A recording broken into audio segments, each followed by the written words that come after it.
We are all created equally. Oh, ngayon, Pero nung na-realize ko, nung ikapitong araw, nagpahinga yung Diyos. also, Nangialam yung kalaban. Ala, luto-luto, purma-purma, ito na buo. ano yan? Kasi nung time niya, wala kang quality control. Anong meron? Factory defect. Sa effects ng vacuum. Hindi, maganda ka ngayon sa protect. Thank you. Oo, at saka ang ganda ng suot mo, di ba? Oo. Tagalin mo yung ibabaw. Tagalin mo, ganunin mo lang. Oh! Ang ganda mo! Bakit puso?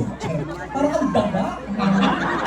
So, bakit naman? Ang ganda mo nga, friend. Oo, sa totoo lang naman. Parang sabi kasi nila, pag sinasabi niyo si Tekla Packet, hindi ko, binibino ko lang po siya. Dahil sa totoo lang, maganda si Tekla. Hindi naman maganda ng kilay.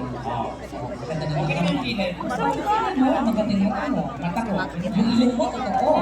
Yung biscuit ko. Oo. Hindi lang sila magkasundot talaga.